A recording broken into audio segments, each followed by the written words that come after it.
It's the 27th of October 2025. This is a brand new edition of Newsfirst Primetime News coming to you live and direct from our Newsfirst studios here in Colombo. Bringing you tonight's bulletin for the Newsfirst team. I am Jayamal Ratnayaka. And I am Hashini Patirana. Let's start off with a look at your headlines for tonight.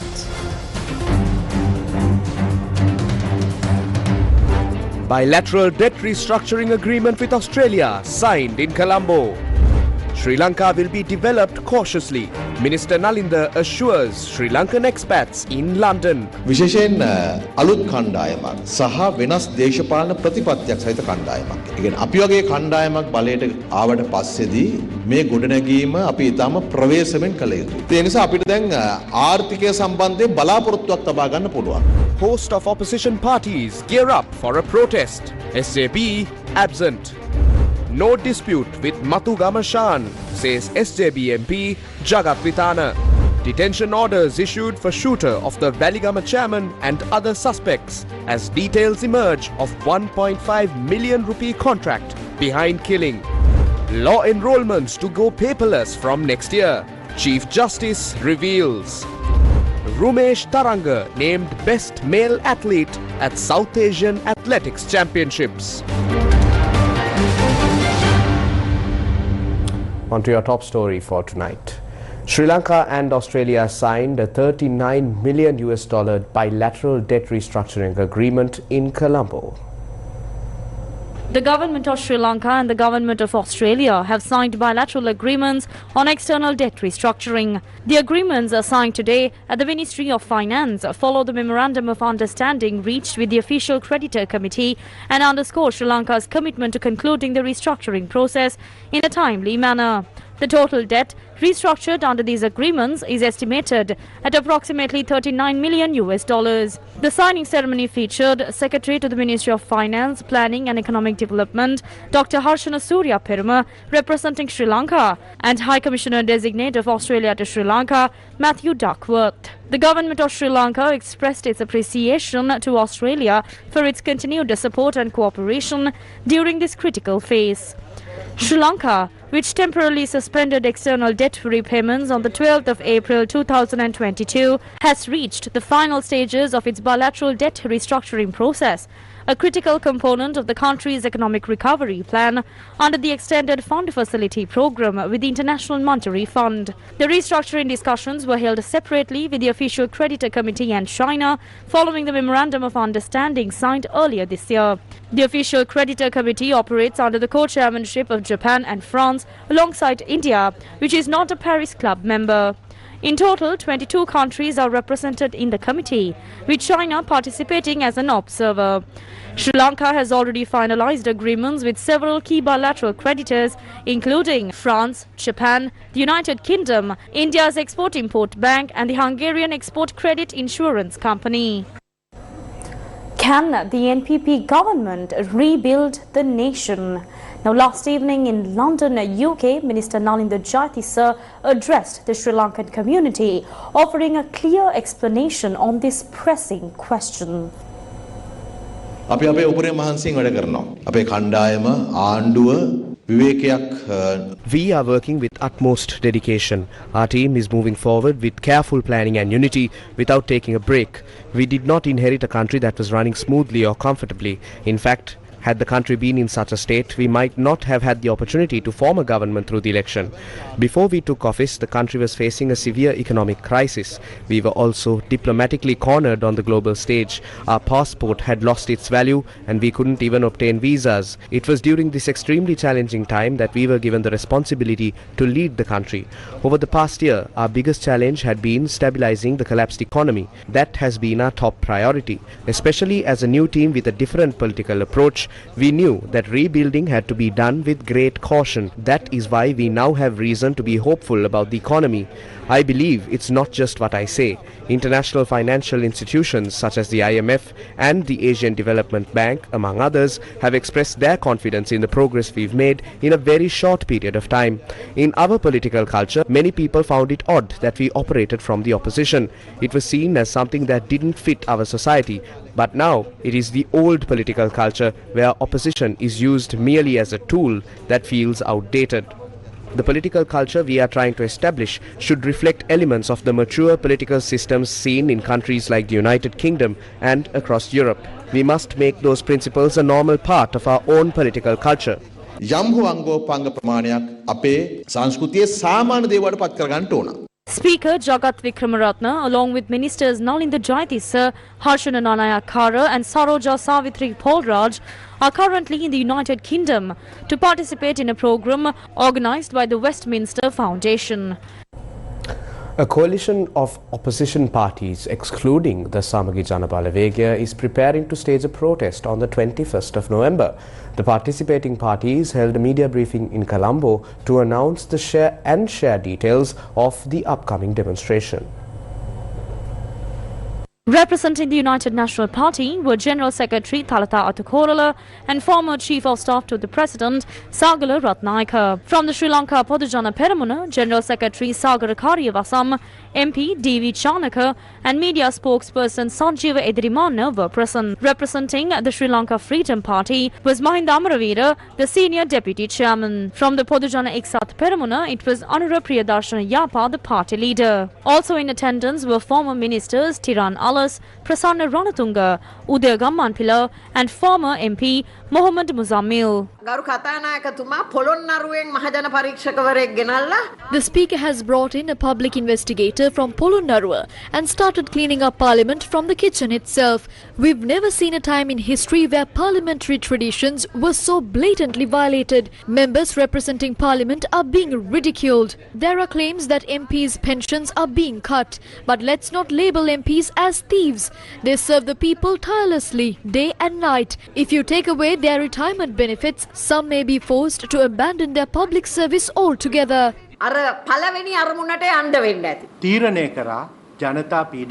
We made a decision to provide the leadership the people are demanding. Never before have we seen the police fall to such a low state. The current IGP is openly involved in partisan politics. This is unprecedented.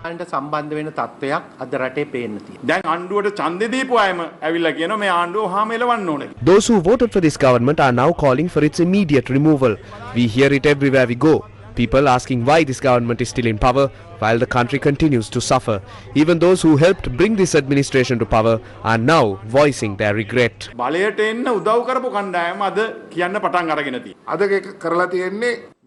Today the focus is on how people acquired their wealth. If it was earned illegally, it must be investigated.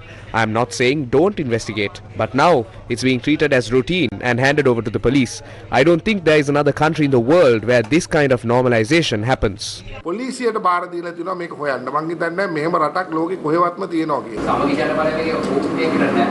ඒගොල්ල නෑ කියලා අපිට කියන්න බෑනේ මෙතන හිටියා කියලා. සිංහ මහින්ද රාජපක්ෂ සජිත් ප්‍රේමදාස මෛත්‍රීපාල සිරිසේන දේශපාලන නායකයන්ගේ ආශිර්වාදය තියනවාද? ඔවුන්ද සහභාගී වෙනවා. ඔව්. සහභාගී වීම නෙමෙයි ආශිර්වාදය තියෙනවා. ඔය ප්‍රශ්නේ දෙවෙනි එකම පස්සේ. Party lead Champika Ranawaka had this to say on the announcement made by opposition parties to form a coalition. He was speaking at a media briefing held earlier today. We haven't still received such a common program, a common agreement or a democratic structure for governance by those parties. Although we have a general agreement on the issues of suppression, we believe that an agreement beyond that is needed because we have witnessed events in the past on what went down when governing the country, though they aren't of this government. Those responsible for such actions and the old system cannot achieve this. A number of policies, programs and a strong team of activists, especially from the younger generation, is needed to lead this initiative. Without that, bringing the same old people back to the forefront of these old processes will not yield results, because it is the responsibility of democratic parties in our country to act with an understanding of the decision given by the people, whether right or wrong. Party leader Champika Ranawaka also expressed his views on an audit report revealing a fraud that occurred during the previous administration through the e-visa deal. It has been clearly stated in these reports that the entire process had been carried out hastily before the presidential election. This report confirms what we have already mentioned. It was confirmed according to the notes submitted to the audit that the Ministry of Finance had called for observations on the e-visa and a response had been prepared. Accordingly, it was revealed during the audit that the letter drafted by the Director General of the State Finance Department attached to the Ministry of Finance in September 2023 was submitted to the President by the Secretary on the 15th of September 2024. The President is the Minister of Finance, meaning in this case it was the former President Ranil Wickremesinghe, but the relevant letter was not forwarded to the Cabinet Office. It has been done secretly, hidden from both the Ministry of Finance and its conclusion. In fact, this process was questioned through that letter. IVS-GBS had issued 375,000 tourist visas averaging $24.5 stolen per tourist, which adds up to $9.163 million. During that period, $1.8 million in taxes due to the government were evaded. $1.8 මිලියන 1.8ක් හැම හිටපු අමාත්‍යතුමා ඔය චෝදනා එල්ල කරන්නේ අර නම කියන්නත් බය සමහර වෙලාවට බබ්බක් ගන්නවනේ ඔගේ නම කියනකොට මේ අපි කියන්නේ ටිරාන් නලස්ට නේද කියලා මේ චෝදනාව එල්ල කරන්නේ. එතුමානේ ඒ කාලේ හිටපු ඇමති. එතුමාගේ නම සඳහන් වුණේ නැහැ කොතනකවත්. නෑ ඒ එතුමා විතරක් නෙවෙයි අපි. No, it is not just him. We have filed a case against the entire cabinet. It's not just one incident. There are many. There's the passport issue, e-visas, W15 and the incident involving the kidnapping of Vedini Gamathera. Implement the law without neglect. Don't do it halfway. SJP MP Jagat Vitana convened a media briefing today stating that he has no disputes with Mathugama Shan, who is currently overseas and is accused of involvement in organized crime. Now, the MP noted that rumours suggesting a conflict between him and Mathugama Shan appear to be an attempt to put his life in danger. The media briefing was convened in response to a recent statement made by the Inspector General of Police regarding MP Jagat Vitana. They are trying to portray me as someone connected to underworld crime groups. Shan Aroj Jaisinghe isn't a stranger. He's a boy from our own town. Someone who used to live near my house. Now he's abroad. I only learned today that people are trying to associate me with him. This seems to be a deliberate attempt to pit me against Shan, and those behind it may be using underworld elements to do what the police cannot legally do. MP Jagat Vitana further revealed that he became aware of a threat to his life after a police officer showed him a WhatsApp message. He clarified that he learned about the matter when he went to the police station to lodge a complaint regarding a group of individuals who had reportedly arrived at his residence in a three-wheeler a few days earlier. After I filed the entry at the police station, about half an hour later, I received a call from a police officer. He said, "Sir, I was the one who came to your house." I asked him, "Why did you come to my house?" He replied, "We came on the instructions of the IGP to look into the matter." Then I asked, "Didn't you come in a police three-wheeler? Why weren't you in uniform? And as a member of parliament, why did you call my number instead of meeting me directly?" But he had no clear answers. I then told him, "I don't believe what you're saying. The IGP would never give such an order. He is someone familiar with our area." After that, the officer sent me a WhatsApp message claiming it was a statement from the IGP, complete with a signature. When I saw that, I began to think the message might have actually come from the IGP himself. Later, I was told that the security provided to me was only temporary. If that's the case, then it feels as though my life is being protected only conditionally, as if it could be taken away at any moment. This was the statement made yesterday by the Inspector General of Police, Attorney at Law Priyantha Veerasurya, regarding MP Jagat Vitana. දැනට තාවකාලික ආරක්ෂාවක් ලබා දුන්නා. හැබැයි එතුමාට We have currently provided temporary security for him. However, the threat against him appears to have arisen due to his associations or connections with certain individuals involved in organized crime. We are conducting a transparent investigation to determine how these threats emerged. All information we receive is being directed to the relevant divisions for further inquiry. It seems that the information regarding these threats reached the MP during the course of our investigation. In any case, we want to keep him informed of the developments. This situation has nothing to do with political motives. The threat appears to have stemmed from interactions with individuals engaged in illicit or underworld activities. දැන් එක සහසම්බන්ධ වුණොත් ඒවෙන් නිර්මාණය වෙලා තියෙනවා කියලා දැනට අනාවරණය වෙලා තියෙනවා. Actress Srimali Fonseca was summoned to appear before the Criminal Investigation Department. Her appearance is linked to ongoing investigations into various individuals associated with Kehil Badara Padme. Actress Srimali Fonseca appeared before the Criminal Investigation Department today around 11 a.m. and exited the premises at approximately 4 p.m. This investigation was regarding a photograph taken during a Sinhala and Tamil New Year celebration in 2022. I wasn't aware that my picture was taken with an individual identified as an underworld figure. It was a public event attended by many, including several actors and actresses. I went with my family at my own expense. There have been rumors that I frequently travel to Dubai to meet certain individuals. That's not true. I've been visiting Dubai since 2021 because it's like a second home to me. I have a business there and I also studied there. නැහැ මම දැනගෙන හිටියේ නැහැ දුරකථන සම්වාද තියෙනවද කියලා කිව්වද එහෙම නැහැ නැහැ ඒ කිසි දෙයක් නැහැ මොකද මම ඒකම දන්නේ නැහැ අනිත් එක එහෙම නොදන්න අයත් එක්ක මම කතාවට යන්නෙත් නැහැ ඒක නිසා මට ලොකු විශ්වාසයක් තියෙනවා මේ හැම දෙයක්ම හොඳින් සිද්ධ වෙයි කියලා. Police have revealed that the assassination of the chairman of the Valigama Pradeshya Sabha was allegedly carried out under a contract valued at 1.5 million rupees. This information surfaced during the interrogation of the suspected gunman who was arrested yesterday afternoon in Navinna, Maharagama.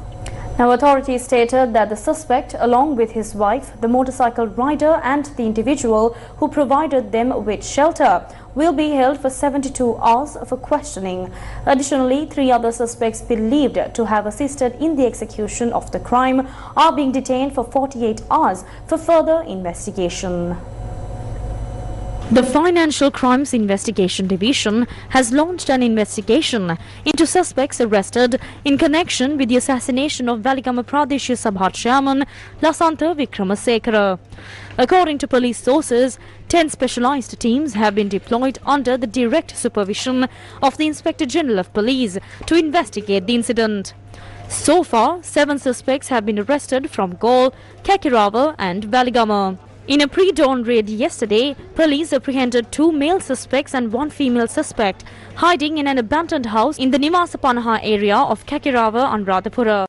Among those arrested are the wife of the gunman, the individual who rode the motorcycle used in the shooting, and a person who provided shelter to the suspects. Police also recovered the motorcycle used in the assassination, over 1.2 million rupees in cash, quantities of heroin and crystal methamphetamine, and drug paraphernalia used for consumption. The gunman, who had been on the run, was arrested yesterday evening in Navinna, Maharagama during a joint operation involving the Police Special Task Force, State Intelligence Service and local police units. Police confirmed that the gunman has 5 pending cases for theft, 2 for robbery, 1 for illegal possession of firearms and 1 for bicycle theft.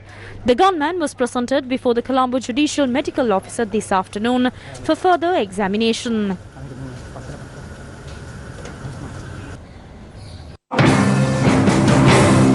The Sri Lanka Podujana Peramuna says it is the government's responsibility to safeguard public representatives. A dangerous situation has arisen in the country concerning the safety of individuals. Concerns have arisen whether this is suppression by the government or those aligned with the government. Therefore, we state that it is the government's duty to ensure the protection of public representatives. News First with the people. Is fast. After a 4-year hiatus, Kuwait Airways has marked its return to Sri Lanka, resuming flight operations to Bandar Naik International Airport in Katunayake. After a 4-year suspension, Kuwait Airways has officially resumed its flight operations to Sri Lanka. The airline's first flight since 2021 arrived at Bandar Naik International Airport this morning at 8:40 a.m, operated by an Airbus A320neo from Kuwait International Airport. The aircraft received a warm ceremonial welcome upon landing. On board were 94 passengers and 6 crew members. The return flight departed at 9:40 a.m, carrying 105 passengers back to Kuwait. Kuwait Airways had previously suspended its Sri Lankan operations on the 31st of December 2021, citing global disruptions. The resumption comes with a new schedule. Flights will now operate 4 times a week on Mondays, Thursdays, Fridays and Saturdays. This move is expected to boost tourism, business travel and diaspora connectivity, while strengthening diplomatic and economic ties between Sri Lanka and Kuwait. The National Law Conference 2025, organised by the Bar Association of Sri Lanka, concluded in Kandy. At the conference, it was highlighted that Sri Lanka must build a trusted digital justice ecosystem to attract investment beyond cheap labour claims. The National Law Conference 2025, organised by the Bar Association of Sri Lanka, which commenced on the 24th of October in Kandy, successfully concluded yesterday. This year's conference brought together legal professionals, academics and policymakers from across the country to explore the evolving challenges and responsibilities within the legal profession. This time, attorney at law enrollment will be totally paperless. So they have been given digital signatures also. That I think they have completed registration for digital signatures. They will come to the podium and take oaths and sign digitally this time. No papers are accepted. Everything has to be transmitted to our web portal from the law college. That we have achieved. Also, I think 5 President's Council are taking oaths in November. We are going to do the same thing for them. They will also be given digital signature. So lawyers also will be given digital signatures, and we will arrange that at possibly at provincial level. But there is a system online also. They told us it has not been made available yet, but in about month's time they will make available. So online, even those who are in Kalutara, Jaffna, Kandy, everywhere can access it online and get the signature, and they charge around some 3,500 or 4,000. And with the annual like a licensing fee, 1 or 2 years, 500 rupees or something. So that you have to pay and get the digital signature. That will be your signature, and that is the thing that you will sign with the filing. This is what the digital transformation that the court system is going to give you. Chief Advisor to the President on Digital Economy, Dr. Hans Vijay Surya, also spoke at the event. If Sri Lanka can stand up and say, we have the best digital trust environment across the courts, across the justice system, across business interfaces, that in this whole region, then that is the calling card that investors would follow. Not so much that we go out and say we have the cheapest labor or we have the cheapest programmers in the world. That is no longer important. So at the bottom layer of the digital infrastructure is the digital infrastructure, components which we are very familiar with, the connectivity, your mobile networks, your fiber networks. On top of that comes the cloud infrastructure, the Lanka government cloud, which will be advanced into what we call a multi-cloud environment, which mixes resident cloud, meaning infrastructure in the country, with the hyperscale cloud, the AWS and Azure and Google clouds. You have a mix so that your data classification policy can guide you on where to keep the data, locally or in the public cloud. On top of that comes the cybersecurity infrastructure, like the National Cyber Security Operations Center, the various sectoral cybersecurity operations center. There's a FinCert, for example, for the financial sector. The telcos have their own cybersecurity centers, etc. Threat intelligence platform, CTIP, and incident response infrastructures for cybersecurity.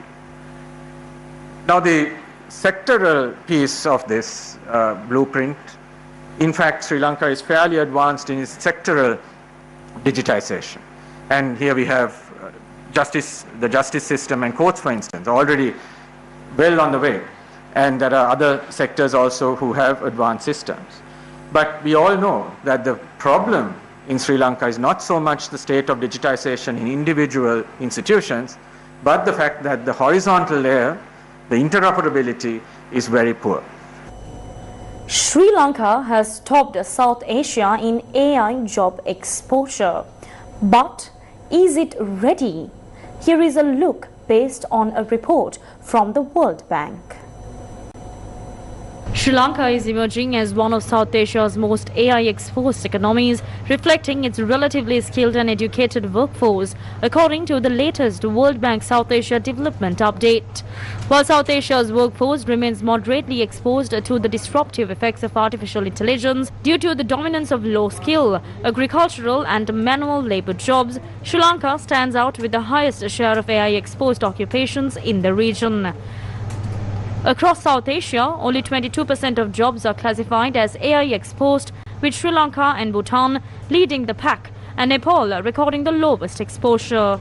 AI exposure is closely tied to the prevalence of skilled jobs and the decline of agricultural employment. Despite the region's overall low exposure, demand for AI skills is surging, particularly in Sri Lanka and India, where 7.3% and 5.8% of white-collar job listings in 2025 required AI expertise, respectively. Jobs requiring AI skills command a wage premium of nearly 30% compared to other white-collar roles. However, the rise of generative AI has already begun reshaping the labor market. Monthly job listings for highly exposed and easily automatable white-collar roles have dropped by 20%, with the business services and IT sectors seeing the largest relative losses. Young, moderately educated workers are the most vulnerable to displacement. Still, there is significant upside. Around 15% of South Asian workers are in roles that complement AI, offering potential for productivity gains, especially among highly educated and experienced professionals. To harness AI's benefits while minimizing disruption, the report recommends that South Asian nations, including Sri Lanka, invest in skilling programs, reliable electricity, fast internet, and labor mobility infrastructure. Sri Lanka's Jaffna has made it to Lonely Planet's top 25 destinations for 2026.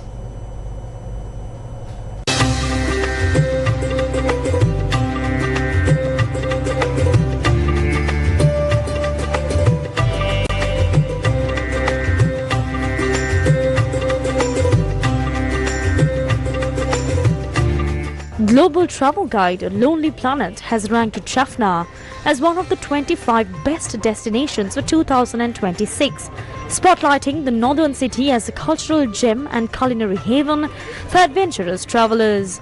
Celebrated for its rich heritage, vibrant cuisine, and island escapes, Jaffna offers a unique blend of history and hospitality. Lonely Planet, one of the world's most trusted travel brands since 1970, has sold over 150 million guidebooks worldwide, making this recognition a significant endorsement for Sri Lanka's northern city. Jaffna's selection reflects its growing popularity as a cultural tourism hotspot, attracting thousands of visitors in recent years.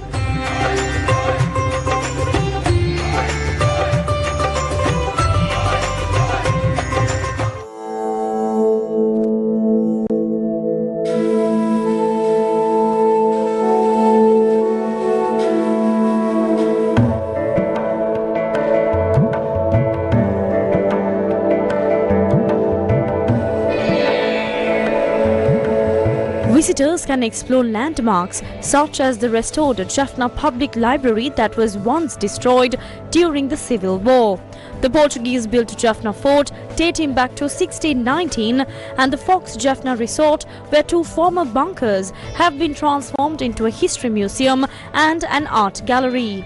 This creative transformation symbolizes converting a space once marked by conflict into a space of peace and reflection.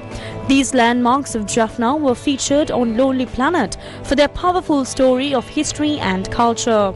Travel to Jaffna is seamless via train, bus, tuk-tuk or ferry, with direct flights from Chennai, adding to its accessibility. Above all, Jaffna is renowned for its warm hospitality, where frothy tea, crab curry feasts and heartfelt smiles await every traveller.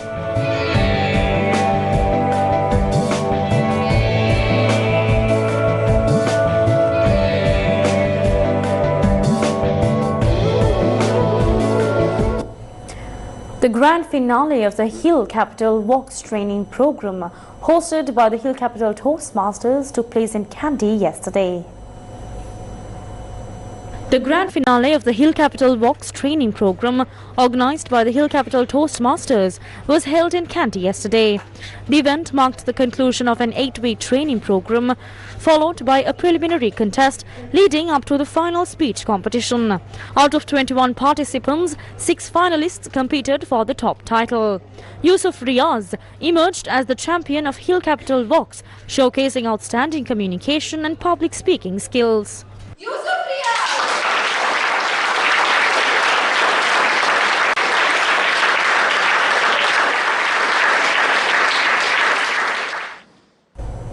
A workshop aimed at enhancing the services of three-wheeler drivers in the tourism sector was held in Trincomalee today, organised under the Clean Sri Lanka initiative. This event, organised by the Eastern Province Tourism Bureau, was held at the Trincomalee Management Development Training Unit.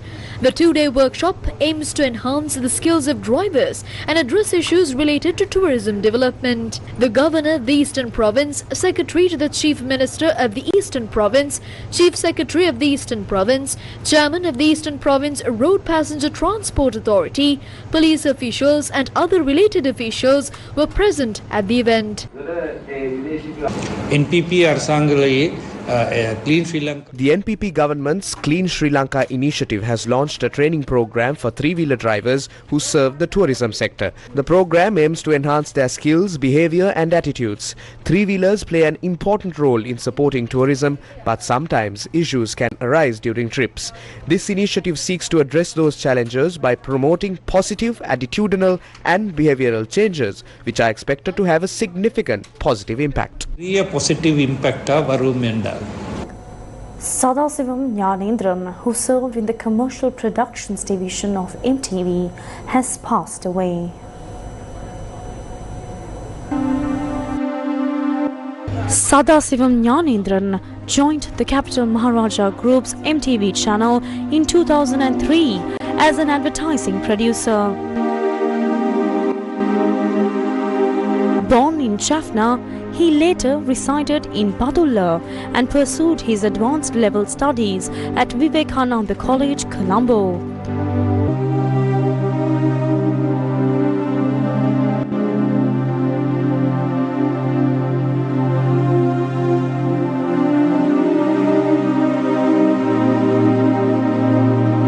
During his school years, he was well known as a skilled and talented orator. While serving as an advertising producer at MTV, he was also involved in production work for Shakti TV.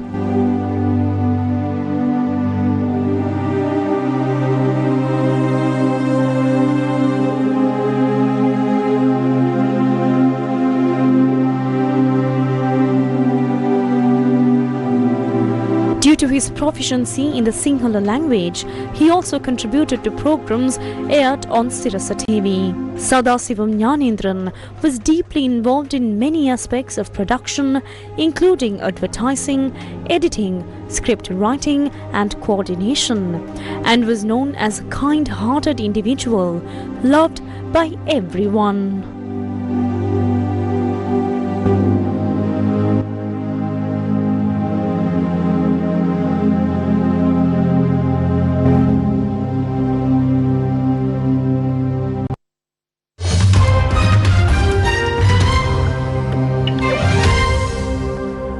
Argentina's Libertarian President Javier Milei has won decisive victories in the midterm elections in an election where Donald Trump loomed large. Trump conditioned a $20 billion currency swap deal with Argentina's central bank and an additional $20 billion loan from private banks on a good showing for Milei in national midterms. Argentina's Libertarian President Javier Milei has won decisive victories in the midterm elections, clinching a crucial vote of confidence that strengthens his ability to carry out his radical free market experiment with billions of dollars in backing from the US administration. in the Sunday election, widely seen as a referendum on Milei's past 2 years in office. His upstart La Libertad Avanza party scored more than 40% of votes, compared with 31% for the left-leaning populist opposition movement known as Peronism, exceeding analysts' projections. Milei, a key ideology ally of US President Donald Trump, said his party and aligned blocs picked up 14 seats in the Senate and 64 in the lower house of Congress, bolstering the government's support in the legislature, enough to uphold presidential vetoes and block impeachment efforts. At La Libertad Avanza headquarters late Sunday in downtown capital, a beaming Milei hailed the election sweep as a mandate to press forward with his spending cuts and introduce ambitious tax and labor reforms. The results also automatically position him as a candidate for re-election in 2027.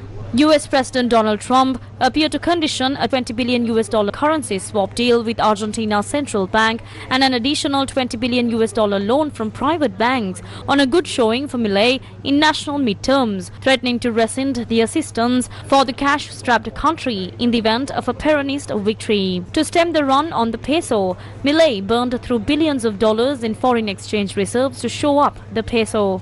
In an extraordinary move, the US Treasury then came to the rescue, selling dollars to help meet soaring demand for greenbacks and finalizing the credit line. In the end, the Peronist alliance performed poorly, underscoring how weak the once dominant movement has become in the Milei era, largely as a result of internal divisions. The results showed Milei's young Libertarian Party gaining support across the country, including in some surprising corners that have long been under the sway of Peronism.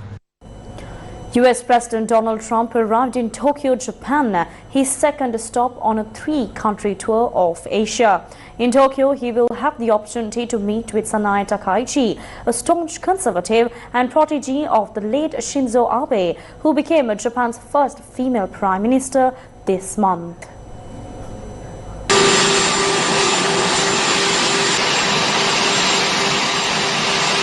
US President Donald Trump has arrived in Tokyo, Japan, his second stop on a 3-country tour of Asia. After the president walked off Air Force One on arrival in Tokyo, he shook hands with a number of US and Japanese officials waiting on the ground, including Japan's Chief Cabinet Secretary, the US Ambassador to Japan, and the commander of US forces in Japan.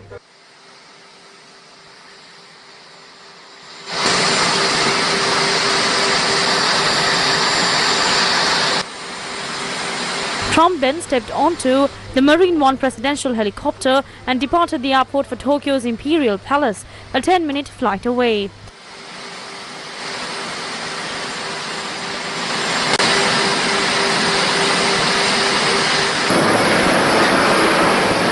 President Donald Trump thereafter visited the Emperor Naruhito of Japan for what the White House described as a courtesy visit, kicking off a series of warm welcomes in Tokyo. The visit offered rare access to the emperor's residence, a simple building made of vast concrete with large windows overlooking a foyer with meticulously pruned bonsai trees. The emperor smiled and offered a wave to the US president. Trump, dressed in a navy suit and gold tie, emerged excitedly gestured and warmly greeted the emperor. They shook hands and exchanged pleasantries. The emperor previously hosted Trump for a banquet during a state visit in 2019.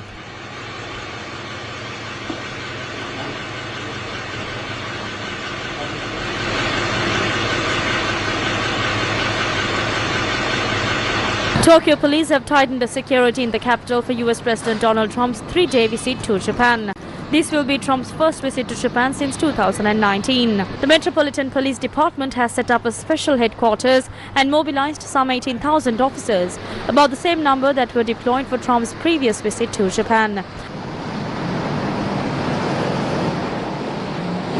On Monday, vehicles were checked and explosive detention dogs were sent around the US Embassy in Minato Ward.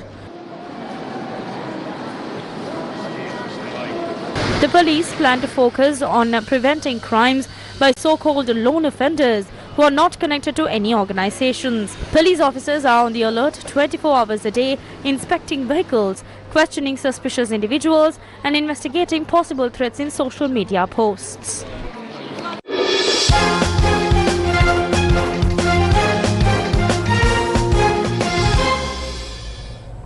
Team Sri Lanka secured the runners-up title at the 2025 SAF Senior Athletics Championship. Sri Lanka's Rumesh Tharanga was recognized as the best male athlete of the championship. The SAAF Senior Athletics Championship that was organised after 17 years concluded yesterday in Ranchi, India. First held in 1997, this is the 4th edition of the championship. This year, over 300 athletes from Sri Lanka, India, Bangladesh, Nepal, Bhutan and the Maldives participated in the competition. The closing ceremony featured a variety of colourful performances and embellishments. Sri Lanka's Rumesh Tharanga, who won the gold in the javelin throw, was recognized as the best male athlete. In the women's events, Sanjana Singh of India, who won the 1500 meters and the 5000 meters races, was recognized as the best female athlete. Sri Lanka finished the championship on a high, ending runners-up, claiming 40 medals in total, including 16 golds, 14 silvers and 10 bronze medals. India secured the championship title, securing a total of 58 medals that included 20 golds, 20 silvers and 18 bronze. Sri Lanka's 16-year-old Kaya Daluwata made history on Saturday by securing the country's first ever golf medal at the 3rd Asian Youth Games held at the Royal Golf Club in Bahrain. Sri Lanka's 16-year-old Kaya Daluwata created history on Saturday by claiming the nation's first ever golf medal at the 3rd Asian Youth Games held at the Royal Golf Club in Bahrain. Kaya Daluwata returned to the island on Monday after clinching a bronze medal at the 3rd Asian Youth Games held in Bahrain. Daluwata's extraordinary second round 8 under par 64 lifted her from 10th place after day 1 to a final tally of 14 under par, earning a dramatic bronze in the girls' individual event. She arrived this morning to a warm reception at Bandaranaike International Airport in Katunayake, where officials from the Ministry of Sports and the National Olympic Committee were present to honour her achievement. My name is Kaya Daluwata. I competed in the 3rd Youth Asian Games in Bahrain this week. I got the bronze medal for the girls golf individual event. I played against the best players in Asia, under 18, and it was a really good experience for me, and I hope to bring home an Olympic gold medal one day.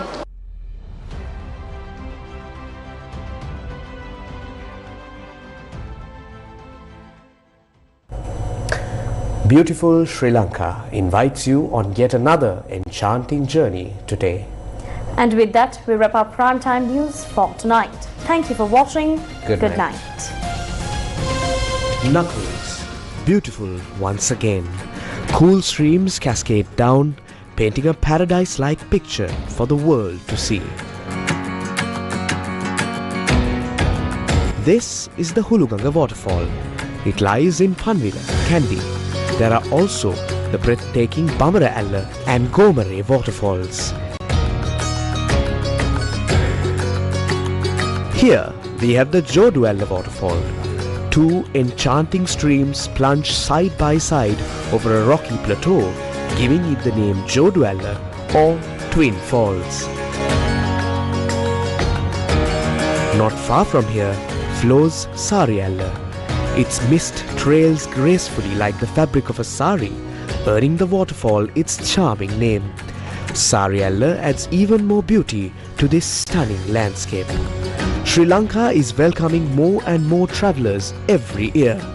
Many come here just to witness these majestic waterfalls. You should visit too. Beautiful Sri Lanka.